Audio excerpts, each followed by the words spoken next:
Buenos días, bienvenidos. Yo creo que sí, véngase para adelante para que nos escuchemos, interactuemos un poquito mejor, logremos realmente una mayor acción musical.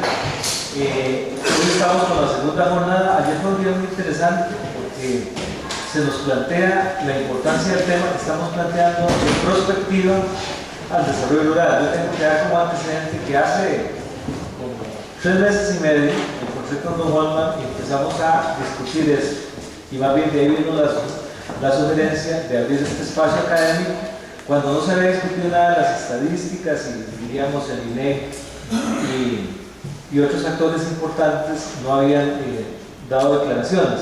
Parece ser un tema importante para la academia, es un tema importantísimo en prospectiva del desarrollo rural, cómo va a tomar una dirección distinta a lo que es la enseñanza del trabajo multidisciplinario, el desarrollo rural.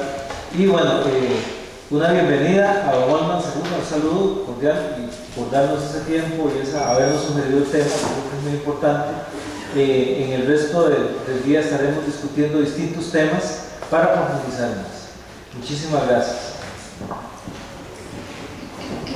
Bueno, gracias a vos, estimado Evelio. Muy buenos días a todas y a todos. Veo aquí varias caras conocidas, aquí compañeros y compañeras de diferentes instituciones en las que he elaborado, la que tengo alguna relación, y desde luego los amigos y amigas de la Universidad Nacional. Es un placer pues, estar con ustedes compartiendo. Yo primero que nada quisiera dar pues, un saludo muy efusivo a todos los organizadores de este seminario y agradecer a las personas que están, digamos, detrás de las acciones protocolarias y de las presentaciones, que yo sé bien que son personas fundamentales, claves para lograr que el evento se dé. Entiendo que ayer estaba mucho más poblado el foro. Espero que haya sido el gane de la liga y que sacó la cara por Costa Rica en México, y lamentablemente el Herediano perdió, ¿no? Pero espero que haya sido eso y alguna otra razón que hace que todavía no ha llegado toda la gente hoy, pero y las presas y otras cosas. Espero que no sea que fue que no les pareció interesante que el ministro viniera a compartir con ustedes. El tema es muy importante, empleo rural y regional en Costa Rica.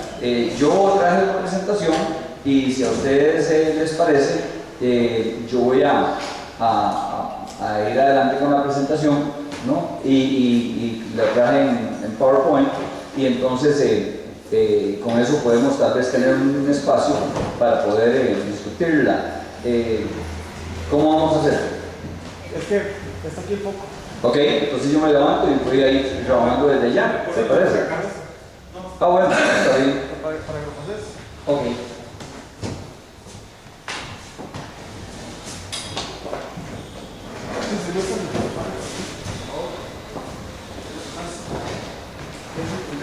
Sí, ahí.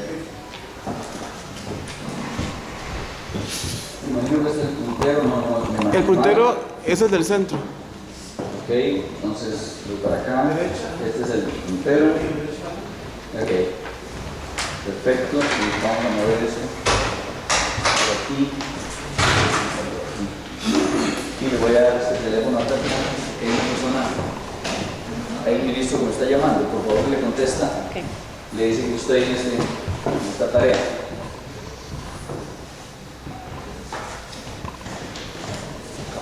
Bueno, la propuesta que me pusieron, de la cual hablar, es esta sobre empleo rural y regional en Costa Rica. La conversación se va a basar principalmente en estos 2 o 3 elementos. Uno, la encuesta continua de empleo, que existe desde el segundo trimestre del 2010 y hasta la actualidad, tiene a nivel espacial su mayor desagregación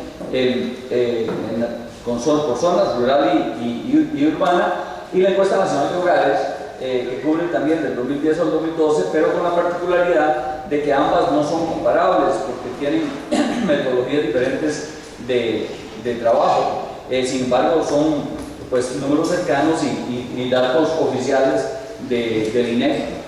Ahora, don Evelio decía que tenían ayer tuvieron a alguna persona del INEC presentándoles, entonces, bueno, ella a lo mejor se refirió a esto. En todo caso, son datos oficiales, no de gobierno, sino del Instituto Nacional de Estadística y Censos. Y para poder referirme a empleo y regionalización de empleo, pues me voy a ir refiriendo a estas dos fuentes.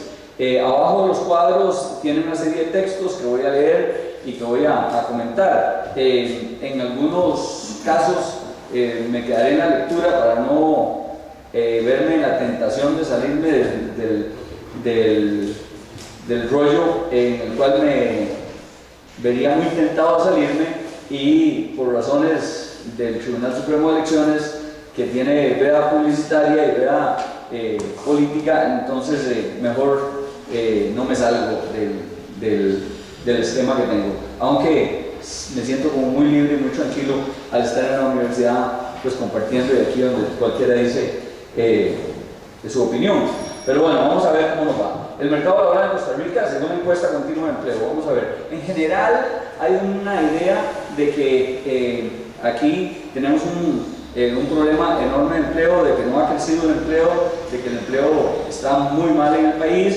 etcétera. Sin embargo, les puedo decir que, de acuerdo a las estadísticas que tenemos, este es el punto donde tenemos el pico más alto de empleo en Costa Rica. Tenemos 1.998.058 personas empleadas, de acuerdo a la última cifra de la encuesta continua de empleo.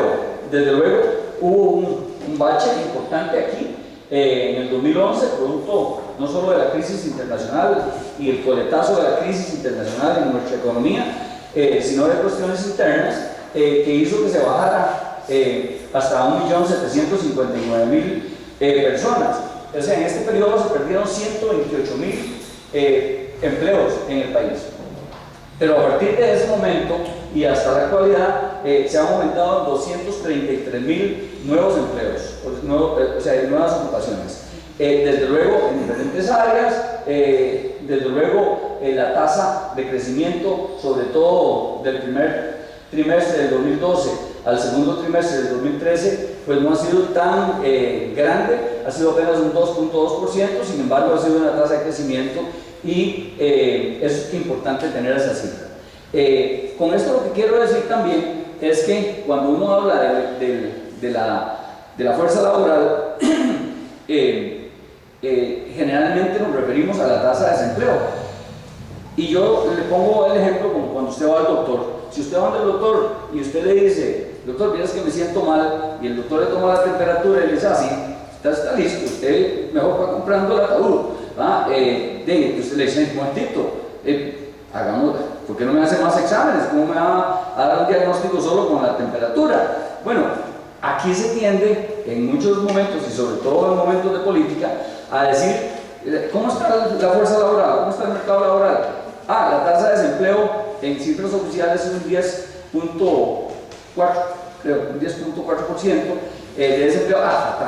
Fatal. Es la más alta en los últimos 30 años, como se vio en un reporte de hace pocos días en alguna de las televisoras, cuando es absolutamente falso, porque primero se comparan datos que no son comparables a lo largo de la historia, pero segundo se toma solamente el tema de la temperatura, se toma solamente una variable para hacer el diagnóstico, igual que el doctor estaría errado mandándolo a usted a comprar el ataúd con solo la calentura o la temperatura que tenga.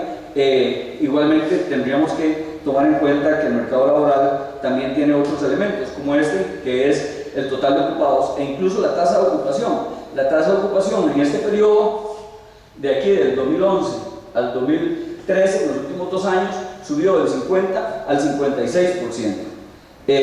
Ahora, uno generalmente dice: sí, pero seguro en el sector rural la cosa sí está fregada. Ahí sí es cierto que no se debe haber quedado ningún empleo, ahí sí es cierto, o muy poquitos. Veamos la realidad de los datos. Aquí está el total de personas ocupadas que viven en zona rural. Del 2011, tercer trimestre, al segundo trimestre del 2013, se subió a 711.122 ocupados, o sea, 39.571, perdón, se perdieron 39.571 puestos de trabajo en este tramo, y luego más bien se ganaron 97.544 en el segundo tramo, que es el de crecimiento. Claro, hablar de la fuerza laboral ocupada en la zona rural, en la zona rural es también complejo, ¿verdad? Y el tema que a ustedes les ocupa me encanta, porque estoy seguro que van a seguir haciendo investigación en esta materia con los insumos que estemos aportando, porque decir que están ocupados en la zona rural no significa que están ocupados en actividades de la misma zona rural. Hay gente de la zona rural que está ocupada, pero viaja al centro de la ciudad, para decir algo, a las cabeceras de provincia, o a Liberia, o a San Carlos, o a Pérez Celedón, ¿verdad? Y más bien se ocupan en actividades diferentes a las agrícolas o a las relacionadas con lo que típicamente nosotros llamaríamos actividades agropecuarias o de zona rural. Aquí también habrían que hacer una desagregación de esto. Veamos el siguiente gráfico. Aquí tenemos tres líneas, una que se refiere al azul, al sector primario, la segunda al sector secundario y la tercera al sector comercio y servicios, y podemos ver que el sector comercio y servicios es el que ha crecido más en la zona rural, creciendo de 311.000 en el tercer trimestre del 2011 a 383.113 en el segundo del 2013. Todos estos datos son los últimos datos disponibles de hace apenas unas cuantas semanas.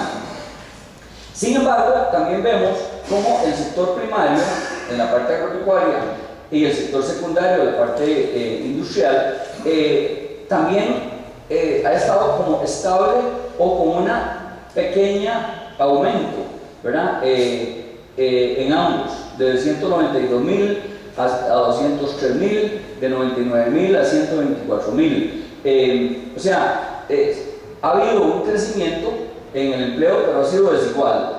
En los dos últimos años, los ocupados del sector primario y secundario han crecido a un ritmo más lento, como les estoy diciendo, 25.000 y 11.000 respectivamente.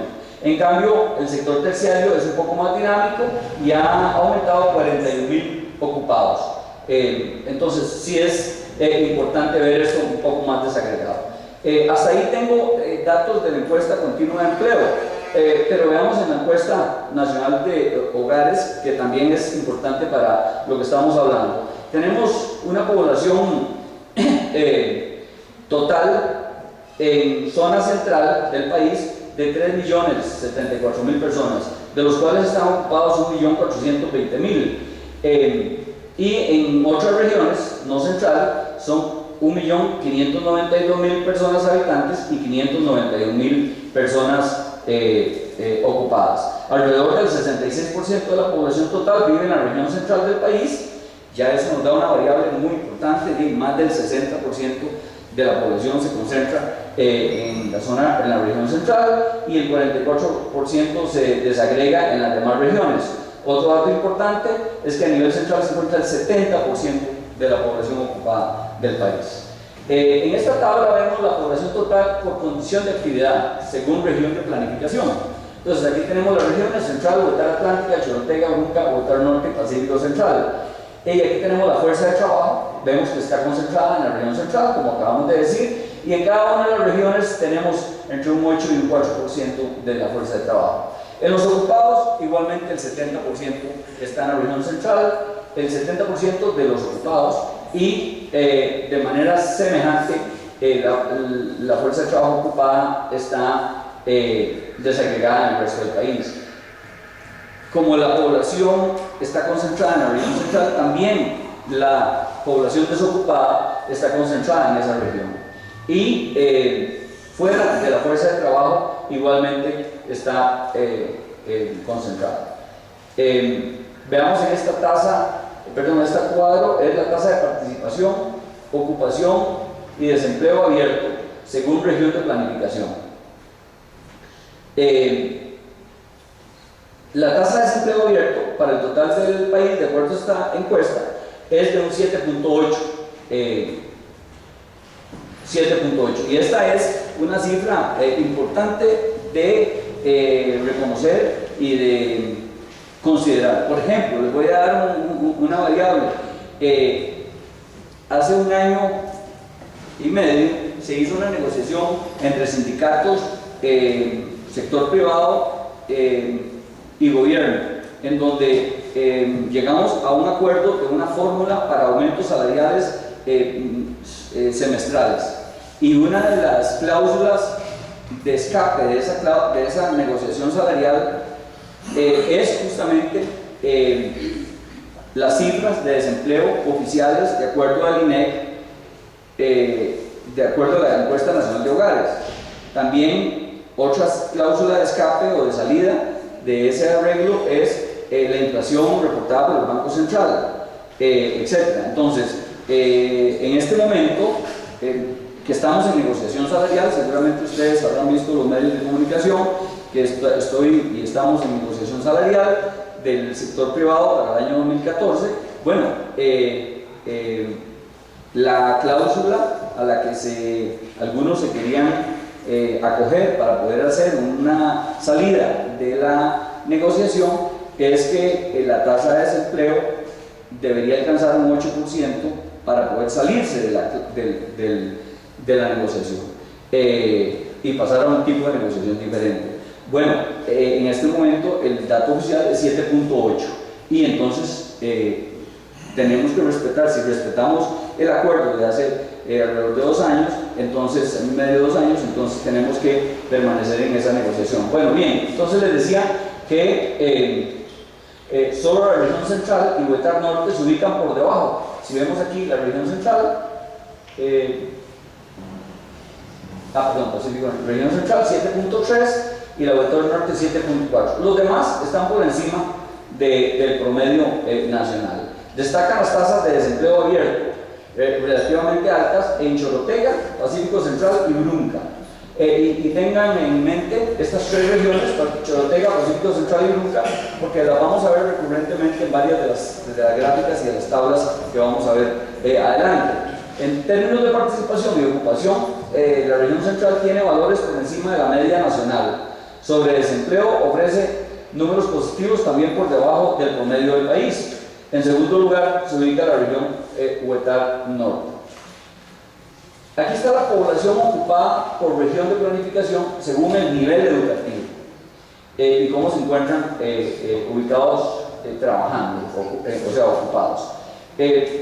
Podemos ver que hay una concentración importante en el total obviamente de trabajo o de personas ocupadas en las etapas donde tienen una educación mayor, secundaria completa o educación superior.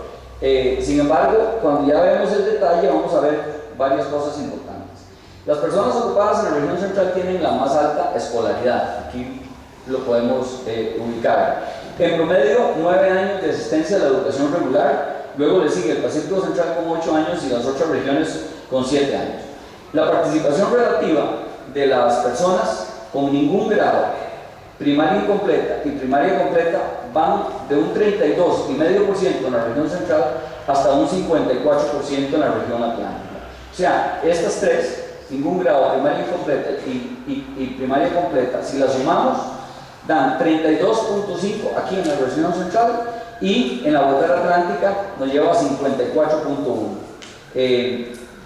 Obviamente esas personas están ocupadas, pero ocupadas en qué tipo de trabajo, con qué tipo de ingresos es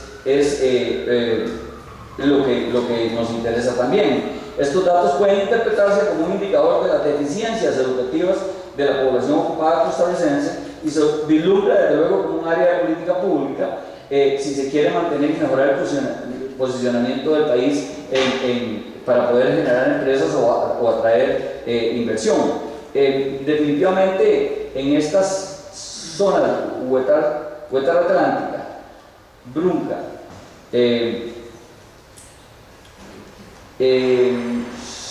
y Pacífico Central, es clave que tienen un gran porcentaje de su fuerza de trabajo ocupada en áreas con educación baja, con nivel de educación baja, 32.4, 33.7, ¿verdad?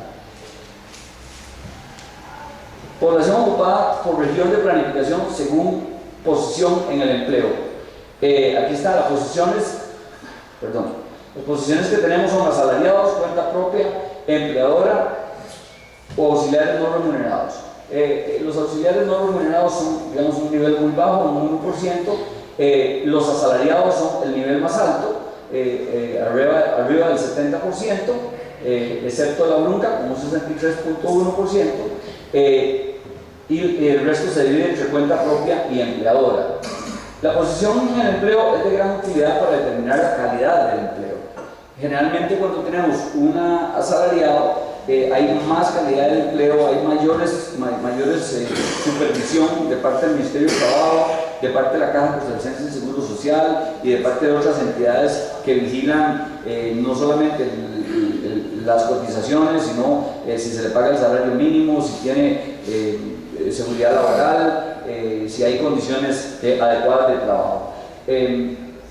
Se supone que los asalariados, dada la protección que les brinda la legislación, están más próximas a la formalidad y a la calidad que los de cuenta propia. En Costa Rica, 76% de los ocupados son asalariados si tomamos el dato total. Los mayores porcentajes de asalariados se encuentran en la Huetar Atlántica, Central y Huetar Norte. En ellas también están las tasas de desempleo más bajas, lo que confirma una relación negativa entre la capacidad de crear empleo asalariado y el desempleo. Por su parte, la región Chorotega, Pacífico Central y Brunca, que tienen los porcentajes más altos en cuenta propismo o cuenta propia, también registraron los niveles más altos en desempleo abierto. Quiere decir que en este momento las empresas y las cuentas propias no tienen la suficiente capacidad también de emplear a otras personas y al no haber asalariados, no haber más posibilidades de contratación asalariada, sobre todo también del gobierno central, o sea, del gobierno, pues entonces quedan en desempleo. Aquí tenemos la población ocupada por región de planificación, pero según rama de actividad. Las hemos concentrado en estas pocas ramas: comercio, al por mayor y por menor, reparación de vehículos automotores y motocicletas, o sea, comercio, digamos, en general, agricultura, ganadería, silvicultura y pesca, industrias manufactureras, enseñanza, construcción, actividades de alojamiento y de servicio de comidas. Y estas son las principales, las que tienen unas tasas relativas más altas. El resto tienen unas tasas relativas mucho más pequeñas, entonces las agrupamos en otras ramas de actividad. Se puede ver aquí como la parte de agricultura, ganadería y silvicultura y pesca es la segunda en el país, en el total, con un 13% de ocupación. La primera es comercio, pero si desagregamos incluso agricultura, ganadería, silvicultura y pesca por regiones, en la región Chorotega tiene un porcentaje de 19%,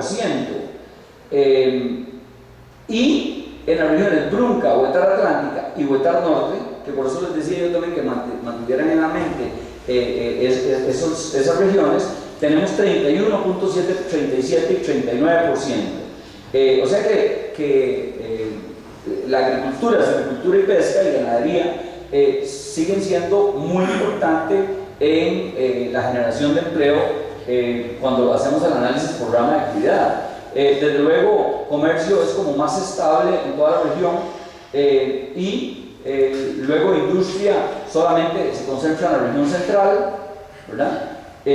Porque las otras también tienen, pero mucho menor. Obviamente en estas, Brunca, Huetar Atlántica y Huetar Norte, tienen menor que el resto en esa área de industria y manufactura, y también en construcción, pues la tasa de ocupación es menor en esas tres regiones que en el resto del país. Aquí en este cuadro en estos datos se incluye el análisis del cuadro, que es un poco lo que le estoy diciendo, que es que la absorción del empleo por parte del sector agrícola sigue siendo importante en todo el país. Al desagregar por regiones se observa que exceptuando la central y el Pacífico Central, en todas las demás la agricultura se ubica como la principal fuente de empleo. El predominio del empleo no agrícola en la región central está asociado con el estilo de desarrollo de la región central, con la presencia de procesos productivos más diversos y de mayor complejidad, facilitando los núcleos urbanos densamente poblados y por acceso a los servicios, infraestructura, etc. O sea, hay una serie de características de la región central que hace que tengamos un empleo no agrícola aquí. Destacan en cambio con más capacidad de absorción de empleo en esa misma región los sectores secundarios y terciarios: comercio, industria, manufactura, actividades de servicio, etc. Y un aspecto a destacar es que comercio y reparación no solo es importante en la región central, de hecho en el Pacífico Central es la principal fuente de empleo. Veamos Pacífico Central, aquí tenemos Pacífico Central, la parte de comercio es también muy importante. Si lo comparamos, o sea, entre estos dos se llevan más, entre agricultura y comercio, más del 31% de las actividades, y actividades de alojamiento y servicio de comidas en el Pacífico Central también un 11.9. Recordemos que el Pacífico Central incluye todo lo que es la zona costera de playas y hay mucho hotel y otras actividades turísticas. Aquí tenemos un cuadro que nos pone la población ocupada por región de planificación según grupo ocupacional. Y entonces tenemos divididos directores y gerentes, profesionales, científicos, intelectuales, técnicos y profesionales a nivel medio, personal de apoyo administrativo, trabajadores de los servicios y vendedores de comercios, agricultores, oficiales, operarios y artesanos, operadores de instalaciones de máquinas ensambladoras y ocupaciones elementales. Primera cosa que quisiera destacar es que rápidamente uno puede ver que en todo el país, independientemente de la región, las ocupaciones elementales son muy importantes, alrededor de un 20%, pero sobre todo si vamos a las regiones otra vez, Huetar Norte, Huetar Atlántica y Brunca, tenemos 33%, 42% y 39% de ocupación en ocupaciones elementales. Si decíamos que tenían baja educación en esas zonas, que la mayor parte de la población de esas regiones está trabajando, que tienen niveles máximos de educación primaria incompleta o secundaria incompleta, pues es difícil que se pueda aspirar con ese nivel de educación a puestos o grupos ocupacionales de directores y de profesionales científicos y técnicos. Un primer cambio, y uno puede empezar a visualizar o a perfilar un primer cambio, un primer esfuerzo importante, un principal reto que nos toca a nosotros como país, es buscar que haya una transformación de esas regiones y que definitivamente tiene que estar vinculada a los niveles de educación que las personas están teniendo en este momento. Otro tema que nos puede también interesar es que si nosotros sumamos estos tres primeros, directores, gerentes, profesionales científicos y técnicos profesionales, si sumamos estos tres primeros, vamos a ver que tenemos una participación significativamente alta en la región central, 27.7. Los tres grupos ocupacionales de mayor calificación tienen una participación significativamente alta en la región central, 27.7 si sumamos estos tres. En las otras 5 regiones la participación de este grupo es de 15%.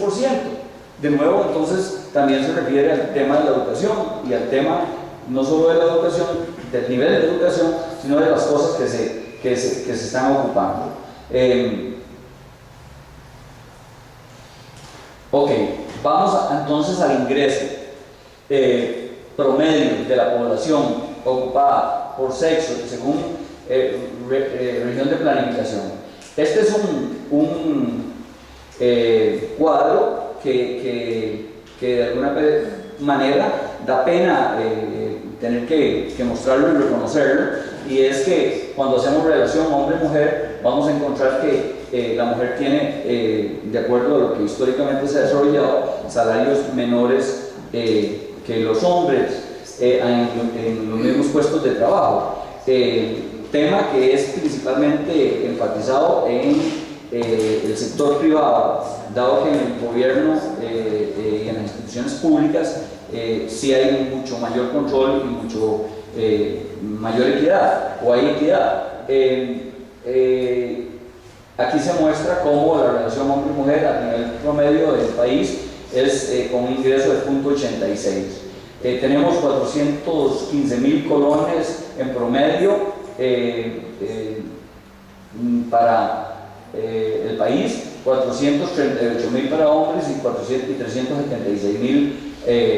376.918 para mujeres. Ese es, desde luego, que son promedios nacionales y no son, entonces, tampoco es una cifra que tendríamos que desagregarla mucho más para poder ver, por ejemplo, por áreas profesionales o tipos de empleadores. En el sector público, por ejemplo, los salarios son muchísimo más altos en las mismas categorías que en el sector privado. Y dentro del sector público, dependiendo de la institución, hay unos que tienen salarios 2, 3 y hasta más veces que en otra institución. Entonces, adentro de este dato, pues hay mucho que revisar, y como ustedes están planteando temas de investigación, es un tema de investigación no solamente apasionante, sino sumamente importante para poder generar políticas y poder generar discusión y poder también compartir y buscar ideas de solución de la problemática. Para el total del país, el ingreso promedio, bueno, ya lo dije, es 86. Okay. Algunas consideraciones que me parece importantes para ir cerrando. Voy a ir cerrando con algunas consideraciones, algunas reflexiones y tal vez algunas preguntas. La región central, como se ha visto, que es esta, ¿verdad?, del país, se ha convertido en atractiva. Y yo digo, para todos nosotros que vivimos aquí, ¿qué es lo atractivo de esto? Sin embargo, y además casi que los fines de semana, etcétera, tendemos a buscar cómo hacer para salir de la ciudad, pero bueno, la pura verdad es que la concentración de la población, etcétera, nos muestra como una consideración final, es que la región central se ha convertido en la región más atractiva para vivir, tanto por la infraestructura, servicios, como por contar con el mercado laboral más desarrollado y con los empleos de más calidad. Entendiendo por calidad lo que ya hablé antes respecto a los derechos laborales y el cumplimiento de los mismos. Independientemente de la variable que se trate, se dan diferencias importantes de polarización entre la región central y el resto de las regiones. Si vimos por el nivel educativo, vimos por las consideraciones de ocupación, etcétera, en las diferentes variables que hemos puesto en los cuadros, vemos que hay una polarización entre una y otra. Entre mayor concentración de la gente, sin embargo, hay más disponibilidad de mano de obra, hay mayores posibilidades de inversión, hay crecimiento y desarrollo, y hay factibilidad para cobrar tributos y prestar servicios. Digamos, eso podrían ser algunas de las características de la región central o de las zonas de las diferentes regiones, la cabecera de provincia o de región en cada una de ellas. Ahora, la gran pregunta es, hoy día ¿es deseable esa concentración? Y casi que de inmediato uno dice no, ¿verdad? No es deseable. Bueno, pero entonces la pregunta que siga ¿es posible revertirla? Además, ¿cómo la revertiríamos? ¿Cómo la revertiríamos? Y además, ¿para qué la revertiríamos? ¿Cómo hacemos para que la gente de aquí, que está concentrada aquí, se pase para las zonas rurales?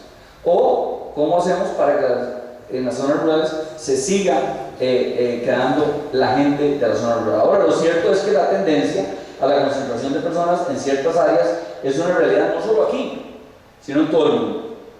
Entonces, grandes preguntas con difíciles respuestas para poder pensar. Además, ¿quiénes generalmente estamos pensando en esto?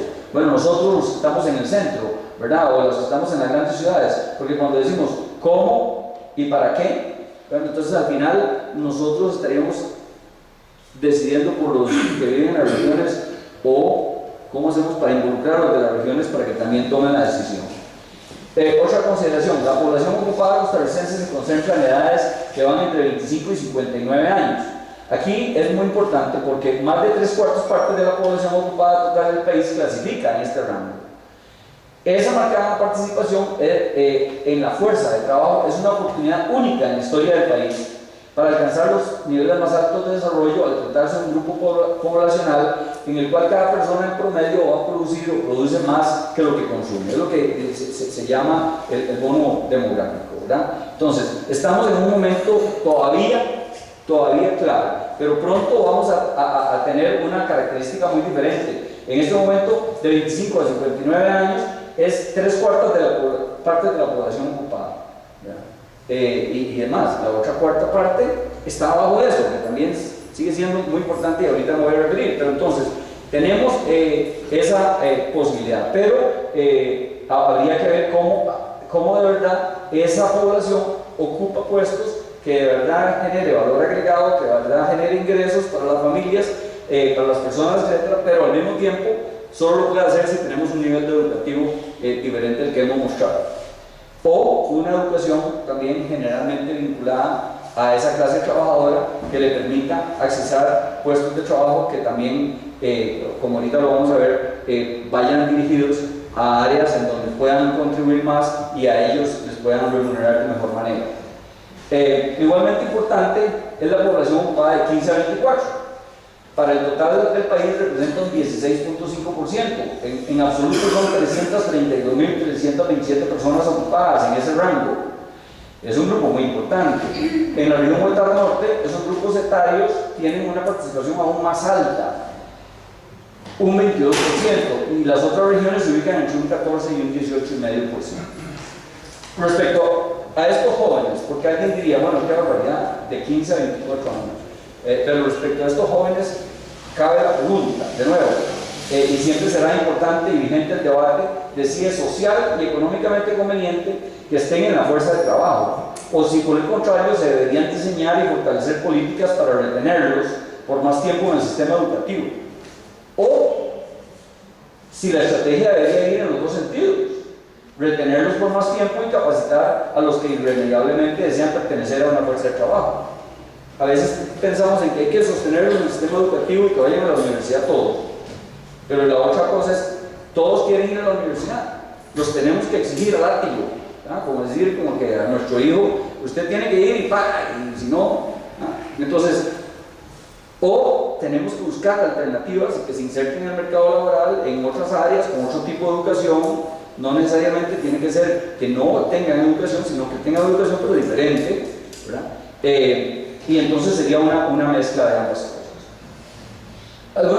Otras reflexiones: identificar oportunamente las necesidades presentes y futuras del mercado de trabajo, o sea, hacer prospección laboral del mercado de trabajo para armonizar la oferta y la demanda de empleo y actualizar los programas de capacitación y formación técnica profesional.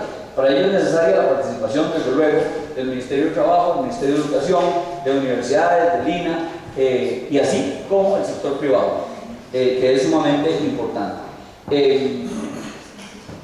Generalmente las universidades, con nuestra autonomía en las públicas y las privadas con su decisión privada, no tienden a atender la prospección del mercado, sino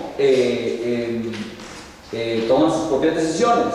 Entonces, principalmente las universidades privadas también pues toman las decisiones con base en rentabilidad y en facilidades de poder impartir las clases. Es más complejo dar clases de educación técnica, donde se necesitan instrumentos, maquinaria, equipo, o científica y profesional, donde también se necesitan grandes inversiones o importantes inversiones, y entonces generalmente esas no son las áreas en donde se especializan. No todas, por dicha, entonces, pero sí, definitivamente, pues tienen que buscar la manera de vincularse a esto más, ¿no?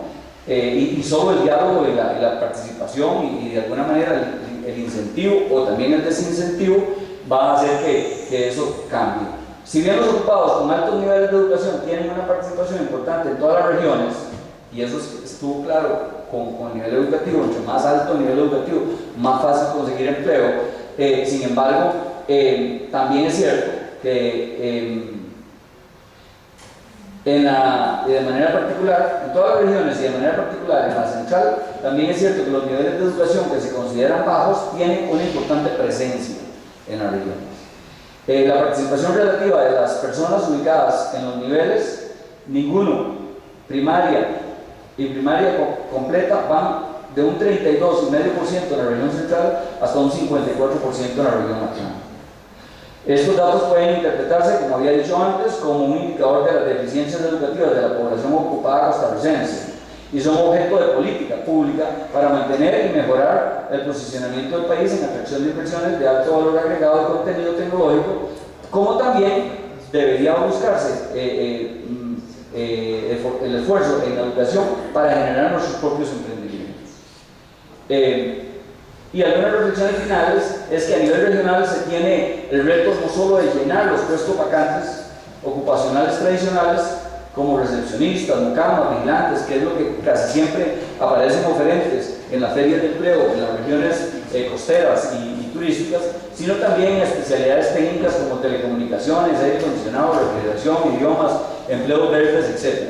Cuando hacemos una feria, por ejemplo, y esas son experiencias del Ministerio de Trabajo, con el INA, por ejemplo, hacemos una feria en Guanacaste o hacemos una feria en el Pacífico Central, en las áreas donde hay mayor cantidad de desempleo. Bueno, resulta que los principales oferentes van a estas áreas de recepcionistas, mucamas y vigilantes que antes tenían importantes posibilidades de ubicarse, pero ahora pues está más abierto estas otras áreas en donde definitivamente aquí tienen que tener algún nivel educativo, al menos de diplomado o de técnico. En cambio, en esta otra pues es más fácil ubicarse sin digamos secundaria completa o un nivel técnico. Partiendo de las marcadas diferencias de la situación ocupacional entre los residentes de la región central y los de las regiones, el resto de las regiones se originan parcialmente en diferencias de nivel de educación. Se sugiere como una estrategia para reducir estas asimetrías, primero continuar mejorando el acceso a la educación y regionalizar los contenidos de la misma, de manera que tenga un énfasis en las actividades propias de la región, pensando en el tema educativo vinculado al trabajo. Y también es necesario reforzar las capacidades de la fuerza de trabajo a fin de que se puedan insertar y mantener en el puesto de trabajo. Se requiere conocer las habilidades o bien certificar las competencias y capacitación, formación, o lo que es también formación dual, que estamos en el Ministerio de Trabajo impulsando un proyecto de ley que pronto sería presentado a la Asamblea Legislativa para que se trabaje en formación dual, en capacitación, formación, para desarrollar y fortalecer las áreas requeridas para aumentar la empleabilidad. En síntesis, lo que quiero decir, atendiendo la invitación que me hicieron de que presentara el tema de empleo, es que no es tan fácil dividir entre empleo, entre las estadísticas de empleo general del país y las de las zonas rurales, y que segundo, para poderlas atender, pues tenemos que dividirlas, desmenuzarlas, conocerlas con más detalle. Una variable importantísima va a ser el tema educativo y la otra es la vinculación de lo educativo con lo que realmente se necesita en las regiones del país. También igualmente se tiene que mejorar definitivamente el tema del salario para hombre y mujer en el sector privado en todo el país, cómo continuar haciendo esfuerzos para que exista no solamente empleabilidad, sino también trabajo, o sea, no solamente empleo, sino también trabajo, y cuando me refiero a trabajo me refiero a emprendimientos propios, iniciativas de emprendedurismo, de pequeñas y medianas empresas, o por qué no, de medianas y grandes empresas. Muchas gracias, eso es un poco para compartir.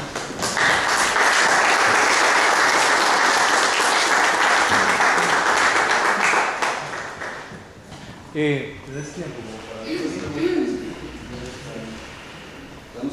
para algunas preguntas, comentarios? Michael, apagamos el... Vamos a ver si sigue aquí. Ahí está. Don Ricardo. Déjalo que te pase, tengo que mostrar.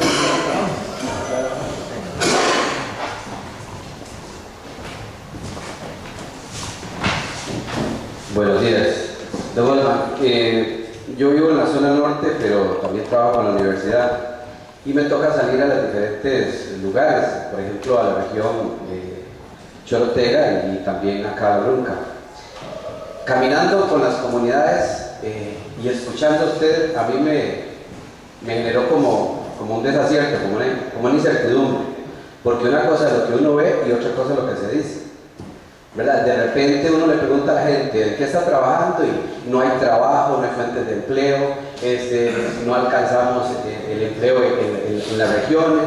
Incluso yo soy de la zona norte y yo trabajé durante muchísimos años en la pastoral, en el tema de todo lo que era la pobreza, y conocía el tema de la migración. Toda esta problemática de la zona hoy es mucho más grave, es decir, no hay empleo en la zona norte y eso nadie lo puede ser lo contrario. Cuando se dan los datos yo miro como que, pucha, esto es alentador, más bien, hay esperanza, y entonces me genera como una angustia terrible porque en la realidad uno anda y es otra cosa. Después la otra pregunta es... Perdón, ¿cuál fue la primera? La primera es, ¿por qué se da esta situación? O sea, ¿por qué estos son los números y la realidad es otra? O sea, y lo apunto, digamos, viendo la realidad. Y la otra es la siguiente. En los años que trabajé en la pastoral, durante muchos años, al Ministerio de Trabajo se le fue desmantelando. Cada día más eran más explotados los migrantes en la zona norte y cada día menos posibilidades tenían los nacionales de competir porque sencillamente se dejó a la libre a los empresarios que dan empleo a ellos. Cuando yo llegaba a debatir esto con el director del Ministerio de Trabajo, no les daban cargo, les quitaban personal, incluso infraestructura. ¿Cómo ha solucionado usted ese problema? Cuando yo siento que todavía esto es visible, o sea, en una región tan grande como la zona norte, podría contarnos cuánto es el personal y de qué manera se está trabajando, porque yo sigo viendo la misma situación. Muchas gracias.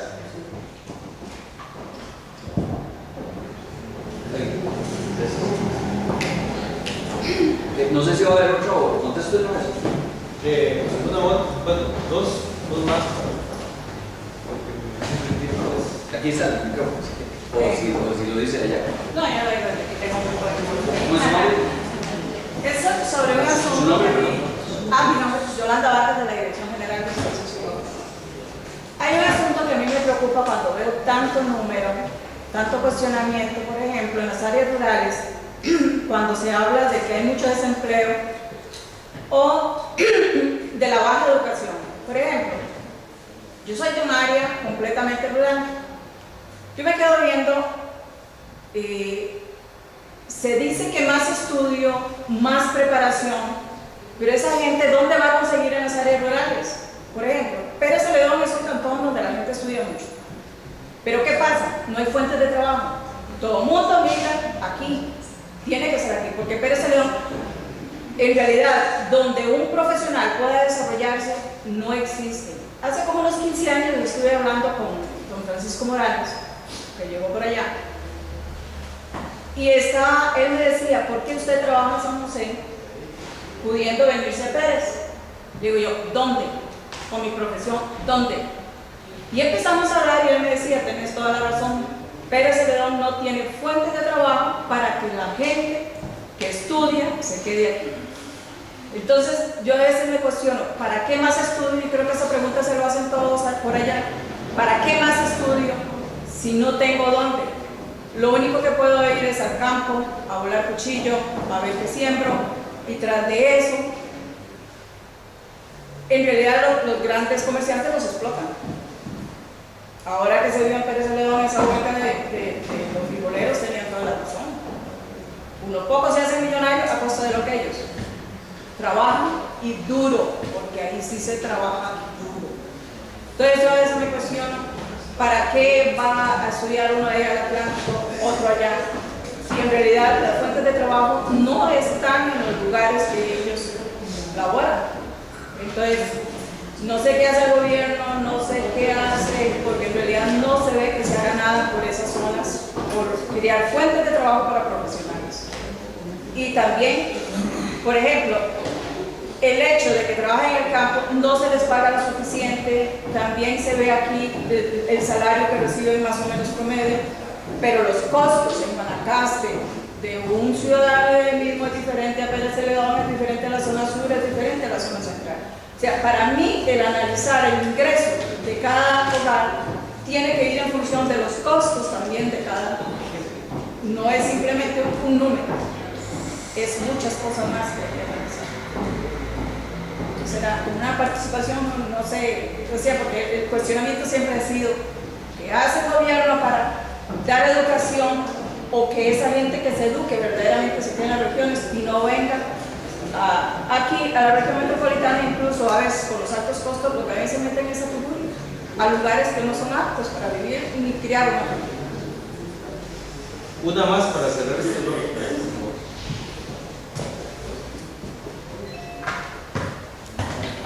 Sí, buenos días, don Armando. Patricia Bravo, gerente de promoción del Infocop. Buenos días a todos y todas.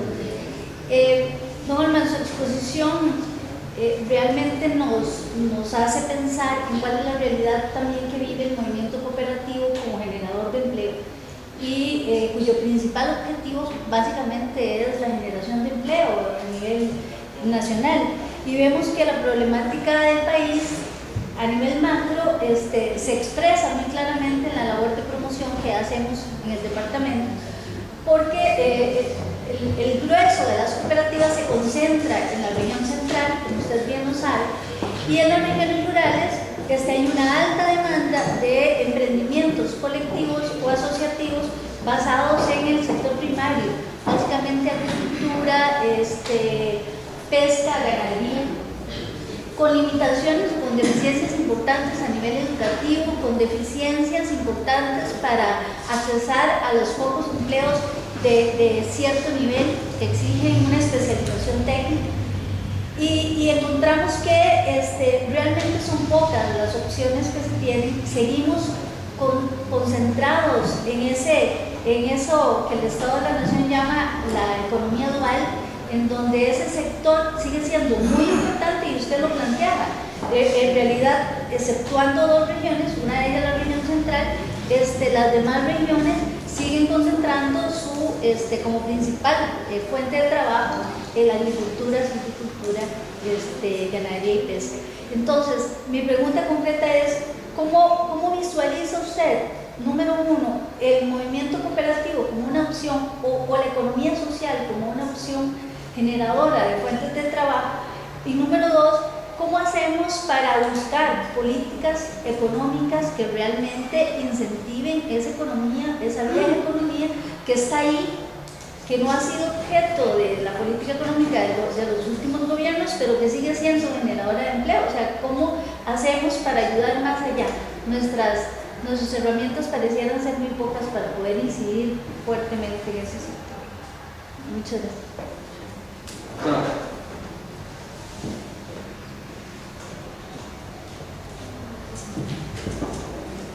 Bueno, vamos a intentar dar respuesta por lo menos parcialmente a estas tres preguntas o a tres intervenciones.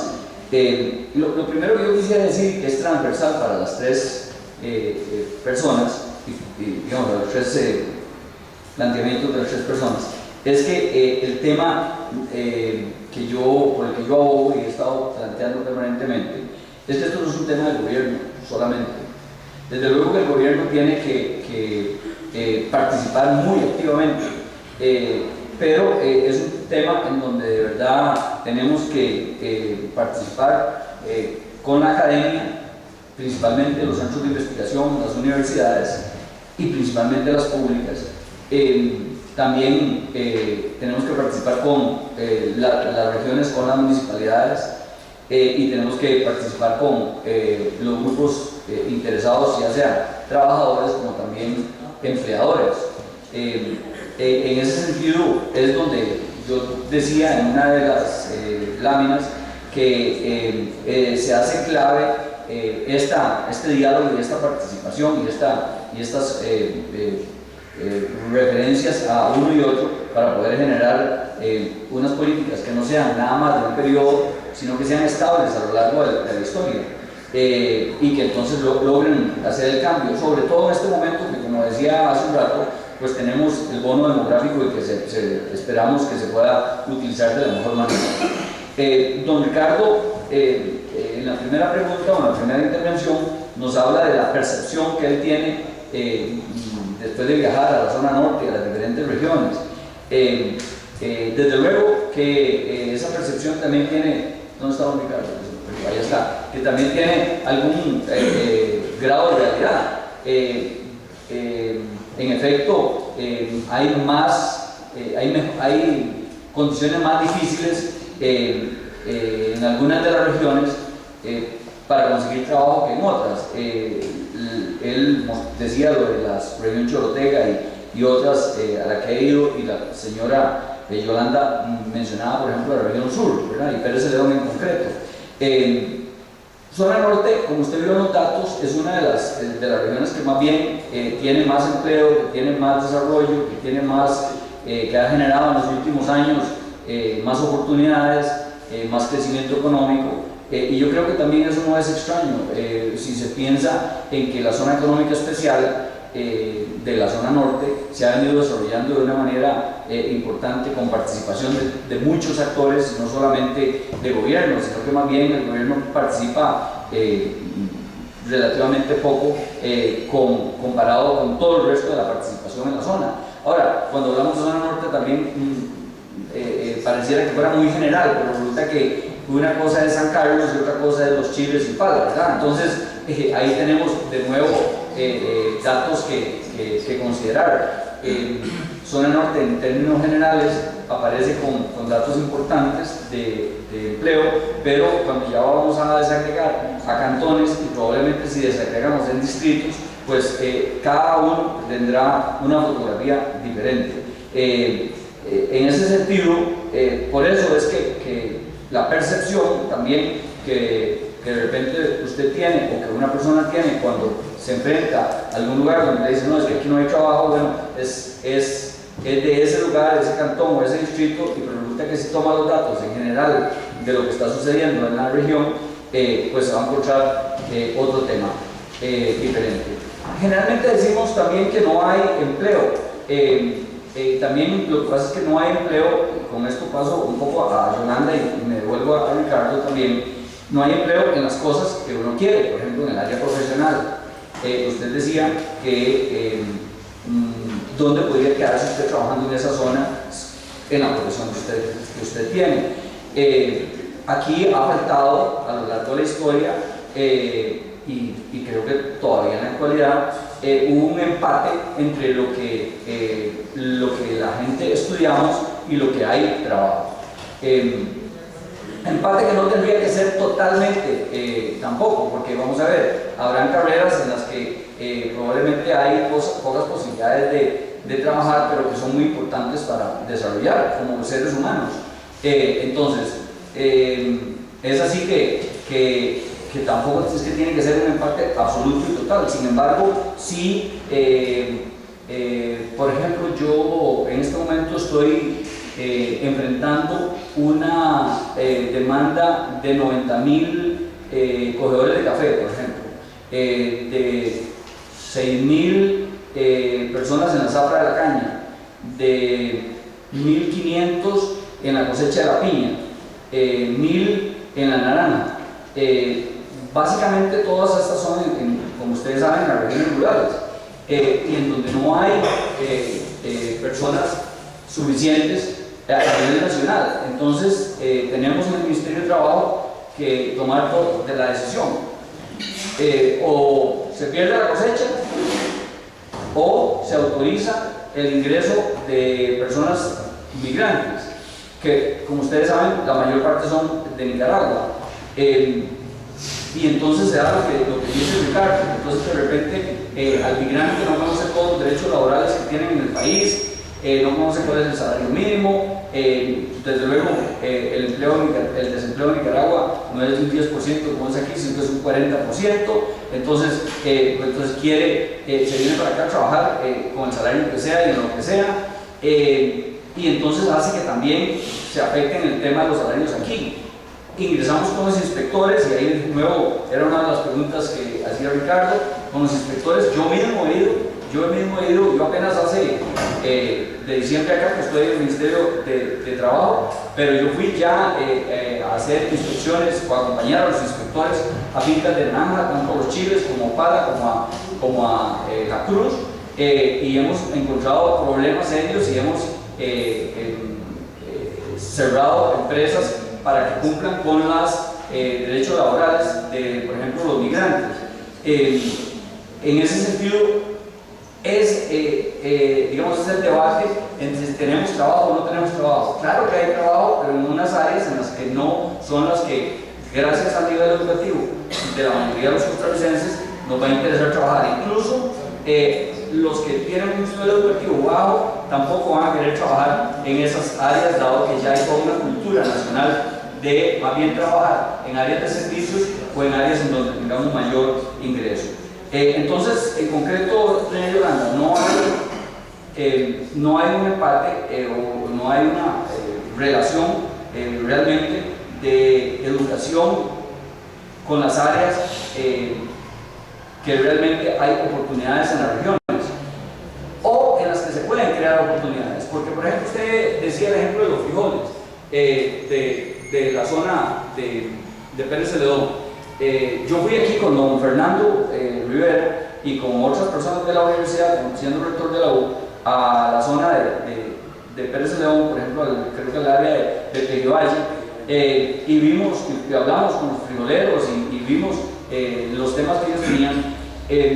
Y claro, si venden el frijol crudo de la cosecha directamente a un intermediario, el intermediario se abusa, como usted lo dijo, y entonces es el que sale ganando y no el productor que tuvo el costo más grande y el esfuerzo mayor. Pero si logramos a través de un impacto, con un programa de extensión universitario, académico, incluso con la oficina del MAG, del INA, etc., y transformar los frijoles hasta en confites, como vi ahí en las ferias también de producción de productos derivados del frijol, innovaciones propias de la misma zona, entonces seguramente que habría mayor demanda de trabajo y entonces mayor posibilidad de educación con temas vinculados a la innovación de esa zona, y no necesariamente tendrían que ser una empresa o el gobierno el que llegue a emplear a esas personas, sino que podría ser generación de microempresarios o emprendedores que pudieran desarrollar estos temas.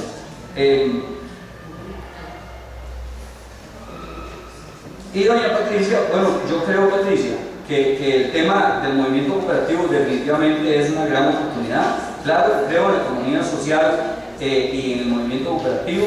Me parece que también en los últimos años el movimiento cooperativo se ha concentrado mucho en la zona central y en las zonas centrales en las regiones. Además, no solo en eso, sino también, y usted me puede corregir con mayor propiedad al saber sobre el tema, se ha concentrado más en la parte financiera. La mayor cantidad de cooperativas o las que manejan los rubros más importantes económicos también están concentrados en el tema financiero.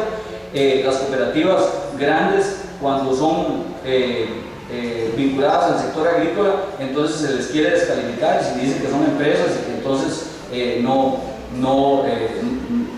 realmente están sirviendo a la población que la creó, como la cooperativa Dos Pinos o como la cooperativa de azúcar, ¿cómo se llama? Victoria, ¿no?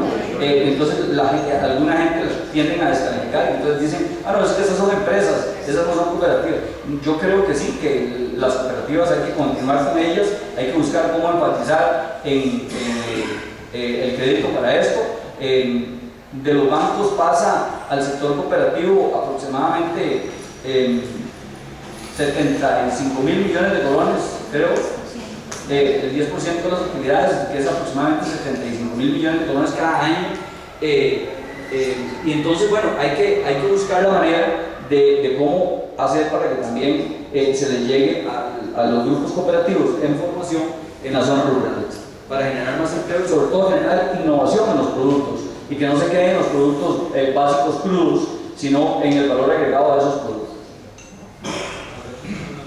Sí. Una pregunta más, yo creo que alguien que se quedó ahí y alzó la mano, Fernando o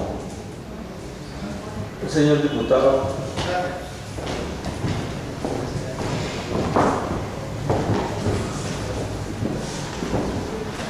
Jorge Gamboa. Muy buenos días. Gracias por la invitación. ¿Cómo están? Bien, gracias. No, Norman, va entre pregunta y comentario, pero más comentario. En el inicio de esta respuesta me queda una preocupación. Usted decía que no es solo del gobierno, digamos, esta decisión. Opino lo contrario, en realidad. Me parece que el gobierno es el que tiene que tomar la iniciativa, tiene que tener el liderazgo y tomar las decisiones necesarias. Cuando un gobierno toma las decisiones, digamos, para poder estimular la inversión, para poder llevar el trabajo y generar empleo, ¿verdad? Creo que los demás sectores se involucran, el universitario o la educación superior. Yo le voy a hablar de la región Brunca, y cuando hablo de la región Brunca, voy a hablar de la zona sur, los 5 cantones de la zona sur, que es totalmente diferente al cantón de Pérez León o la zona general. En realidad, 5 cantones del sur con pobreza extrema, usted lo sabe, con pobreza. Usted lo vio en los datos ahí, el 63% son asalariados. El resto por ciento, en el otro cuadro hablaba que es el sector agrícola. Perfecto. Pero vea, lo vivimos hace poquito. La Universidad de Costa Rica cierra la carrera de inglés. Y el vicerrector de la Universidad de Costa Rica aduce que es que, ¿para qué vamos a tener estudiantes estudiando inglés cuando dicen que la oferta laboral, porque no existen empresas para que puedan absorber? Entonces le decíamos, ¿qué es primero, el huevo o la gallina? O sea, hay que invertir. El Estado costarricense, el gobierno costarricense debe de promover. Cerraron una zona franca, Madrid mismo en Ciudad Neyde, 450, casi 500 empleos. Cerraron ahí, la fábrica de Marcelo Específico. Era la zona, una empresa que procesaba la melina para producir los lápices y exportarlos a Brasil. Cierran por 2 razones. Una de ellas básica, que fue una mala administración, pero ya venía. Pero una es porque no tenía, se acabó, digamos, se agotó la materia prima que era la melina, la calidad que ellos exigían ahí. Pero ¿por qué el banco, por ejemplo, por qué el gobierno no estimuló a través del sistema financiero nacional o la banca de financiar productores de esa zona que tenían sembrado melina para poder abastecer? O sea, no hubo ese tipo de iniciativa. A nadie se le ocurrió, al Banco Nacional, que estuvimos reunidos, dice que nadie les vendió ese día y cerraron 400 empleos. El otro tema en materia de educación, sí, usted lo dijo, señora, pero ¿cuántas universidades hay en la zona sur? ¿Cuántas universidades tiene el cantón privadas? Me refiero, tiene la zona sur y especialmente el cantón de Corredores en la pura línea fronteriza. ¿Ven? ¿Y qué estudian? Todo el mundo está estudiando educación.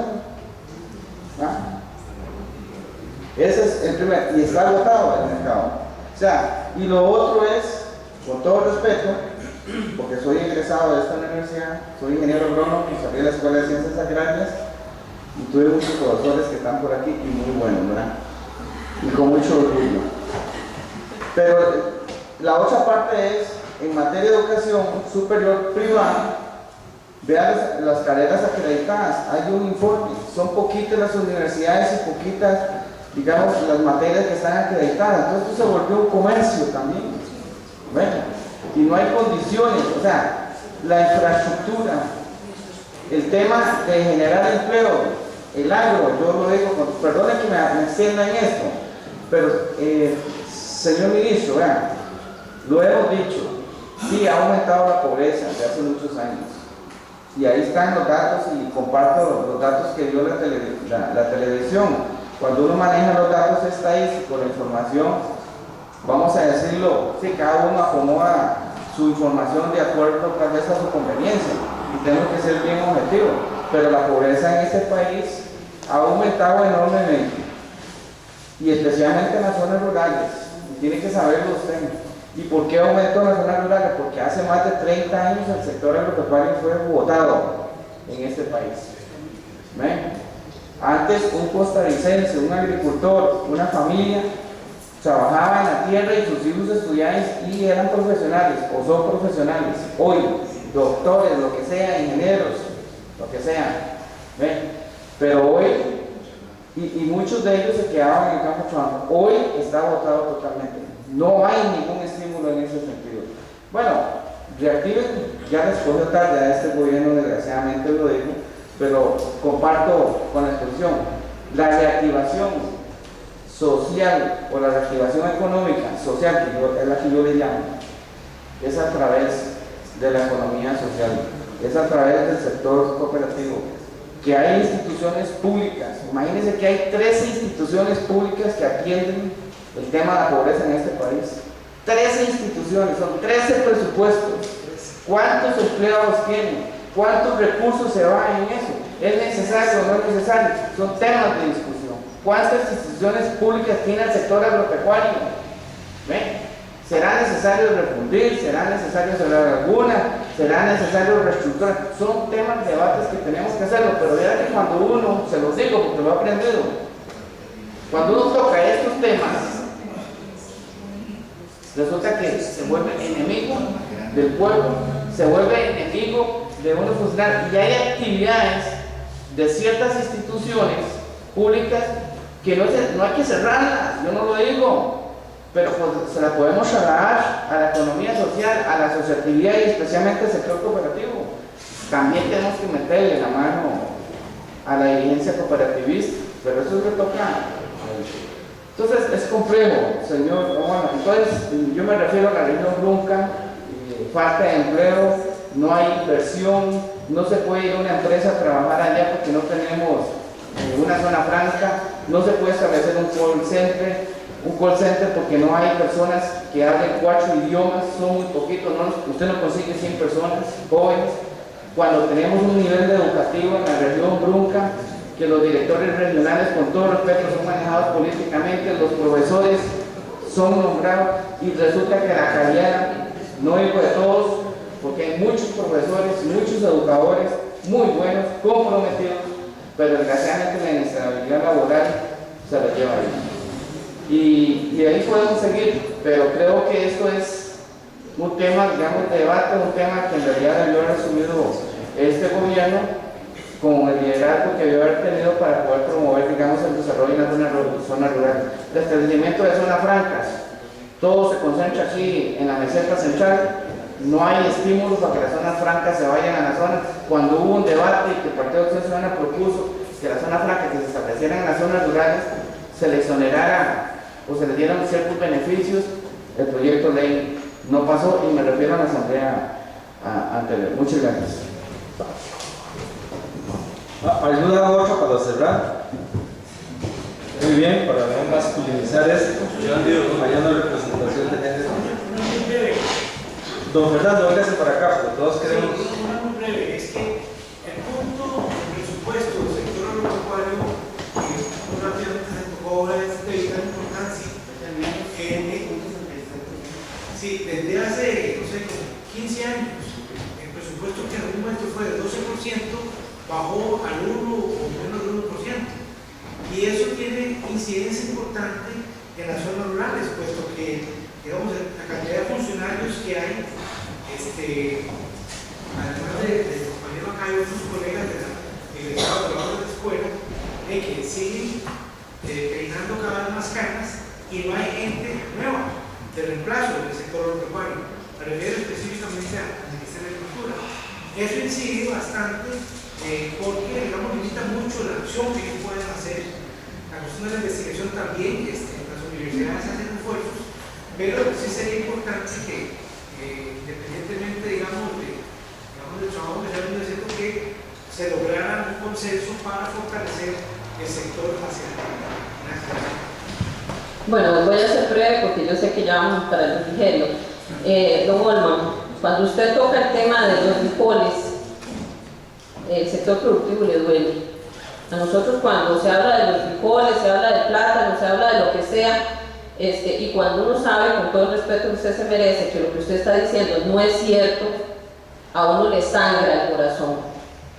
Ningún productor espera industrializar su producto. Hay que ser honestos. Los productores nacen para producir. Algunos son las personas que tal vez se visualizan en otra área. Pero ¿por qué el productor hasta el día de hoy ha sido maltratado? Porque el productor lo único que quiere es poner su producto en el frente de su casa y que pase un camión cargándolo. ¿Qué es lo que ocupábamos que hubiera hecho este gobierno? Haber luchado por lo menos para que nos llegaran a los costos de nuestro producto. Lo de los frijoles, es espantosa la historia de los frijoles. ¿Cómo es posible que si los productores dicen que honestamente el costo de su quintal era de 34.000 colones para que se le pagara decentemente el kilo a 739 colones, la señora ministra motivara una negociación con Walmart donde a toda zona norte se le pagó a 27.000 el quintal? Y terminamos con la espantosidad de Pérez Celedón cuando les negociaron a 17.000. Salen los productores a la calle a pegar gritos, a exigir y de todo, y terminan premiándolos en la cárcel. No, nosotros el sector no estamos pensando en industrializar y mucho menos en hacer confites de los frijoles, porque nosotros comemos frijoles. Ustedes sabían que lo que Costa Rica produce apenas es el 30% de lo que nosotros consumimos de frijol, y no estamos ni consumiéndolo. Porque resulta que el que viene de importación viene de forma tan masiva al 100% al cual nosotros ni nos damos cuenta. Entonces, vea, cuando uno oye estas cosas del sector productivo, si nosotros le diéramos la justicia al sector, el sector agrario no tendría problemas. ¿Y por qué le digo esto? Porque más bien, empecé por al revés, soy la presidenta de la Federación Nacional de Plataneros y soy la vicepresidenta del Consejo Nacional Agroalimentario. Y tuve que verme en la necesidad de llegar a lo que soy hoy, la candidata del segundo lugar de Heredia. Marlene Madrigal.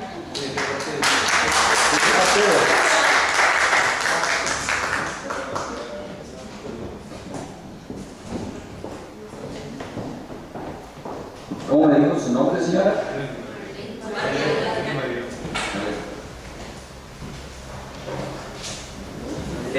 Voy a iniciar de atrás para adelante, doña Marlene. Muchas gracias a los tres por la intervención, a don Jorge, a don Fernando y a doña Marlene. Vamos a ver, el ejemplo que yo puse de los frijoles, pude haber puesto el ejemplo de otra cosa, de otro producto, la leche, para decir algo, en donde lo que yo creo es que entre más nosotros podemos en el país y en las diferentes regiones agregar valor al producto, entonces más podemos nosotros salir de los malos precios, de la pobreza y de la mejor distribución de la riqueza. Yo no entiendo, doña Marlene, qué fue la parte que dice usted que es mentiras. Lo que yo dije es que yo vi en una gira que hice como productores de frijol les pareció sumamente interesante en Pérez Celedón y en Pejivalle Pérez Celedón hacer una serie de productos diferenciados. Incluso creo que esa feria se ha mantenido por varios años. Don Fernando, ¿es así? Sí, ya. Se hizo 2 veces y está pendiente porque los productores no han resuelto hacer cosas más. Ok, pero bueno, cuando yo era rector hace 7, 8 años, doña Marlene, y no es mentira, o sea, yo lo vi, o sea, y estuve con ellos y me compartieron sus ideas de cómo poder producir frijol y desde luego comercializarlo, como usted dice, ponerlo en el saco afuera de la finca para que venderlo, pero también cómo poder hacer con parte de él semilla, con parte de él comercialización y diferentes tipos de cosas. Ahora, veamos el productor de leche. El productor de leche antes ordeñaba la vaca y ponía el estañón de leche afuera de la finca y que se lo llevaran a los diferentes comercializadores.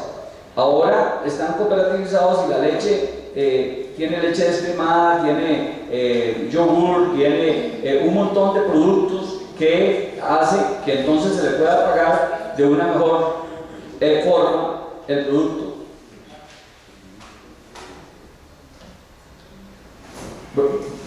Adelante, pero voy a terminar para tratar Bueno, es que, vamos a ver, tal vez no supe decir mi idea. Lo que yo quiero decir es que, vamos a ver, un productor, ya sea de frijoles o de leche, tampoco sabe de tecnología, digamos de tecnologías de la información y la comunicación, digamos de computación. Hay productores de leche, por ejemplo, que en este momento tienen totalmente controlada la alimentación a través de sistemas de computación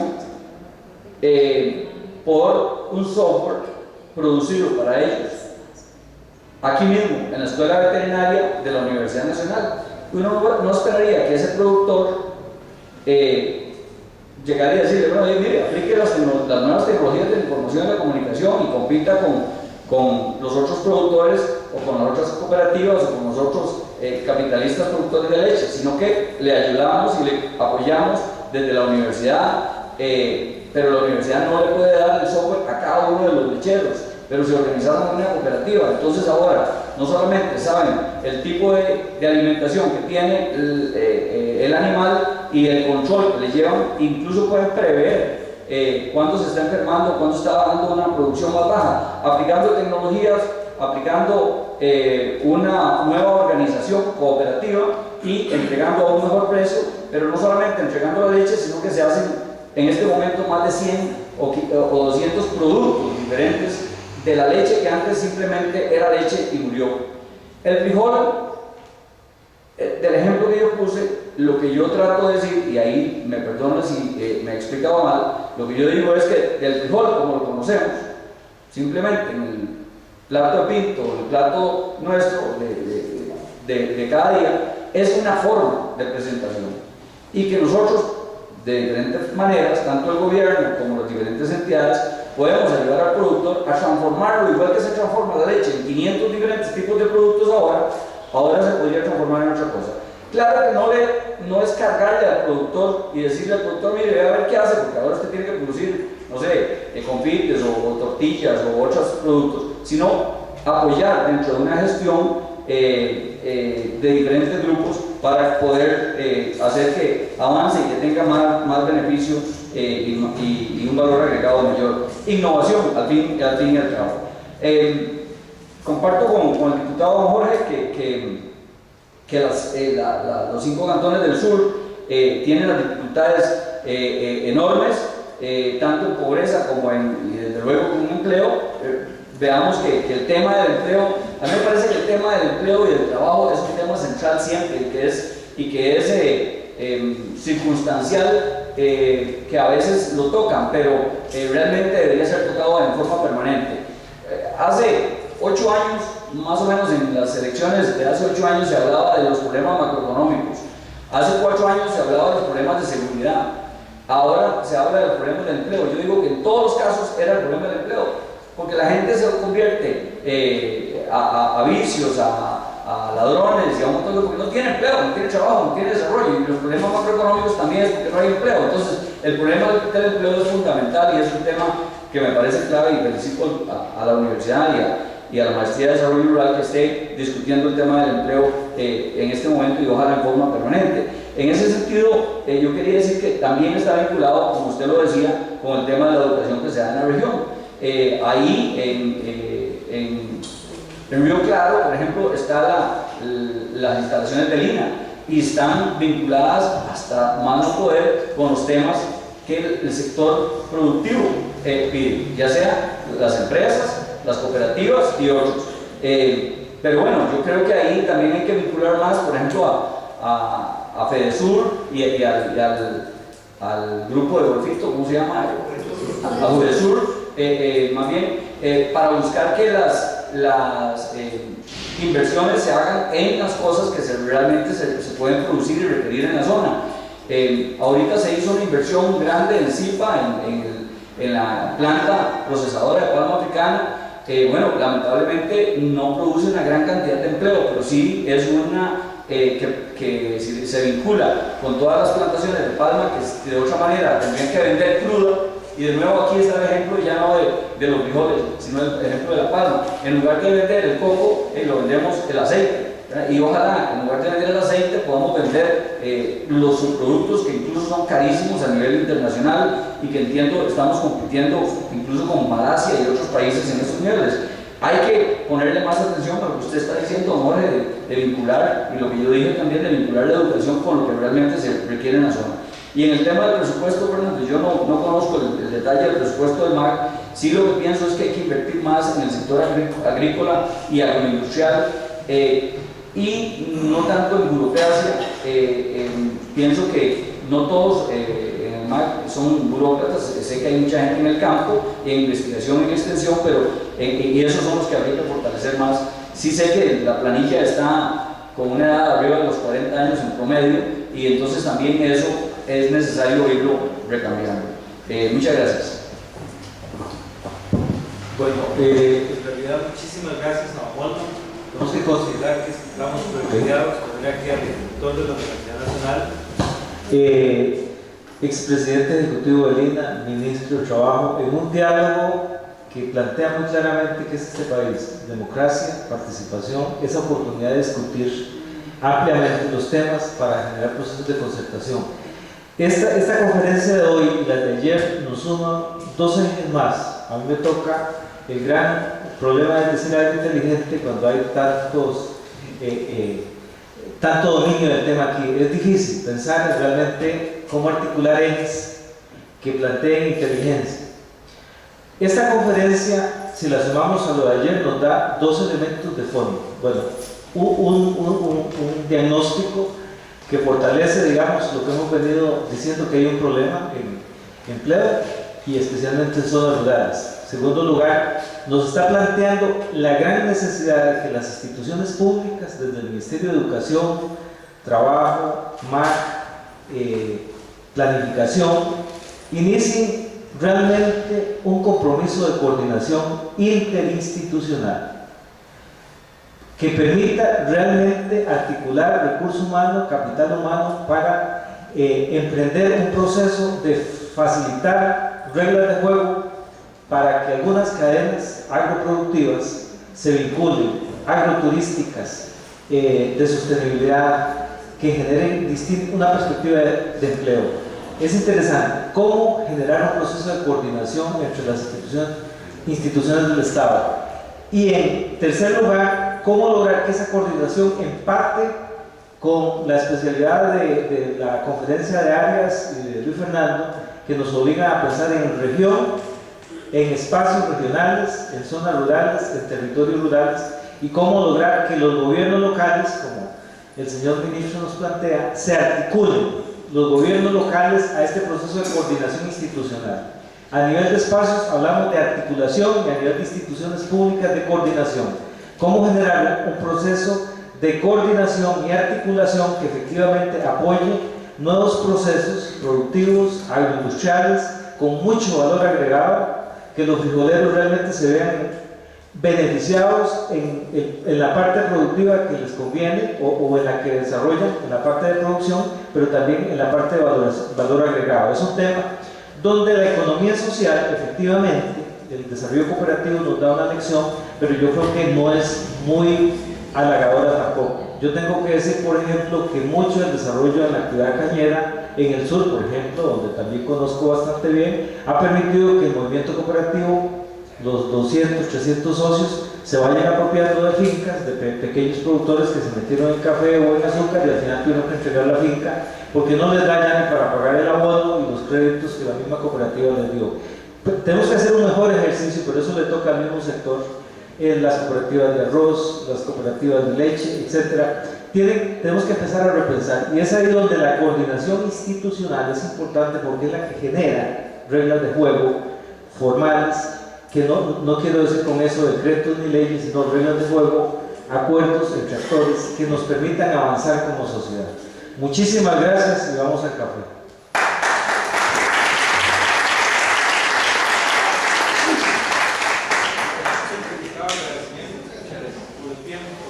Muchísimas gracias, Dios,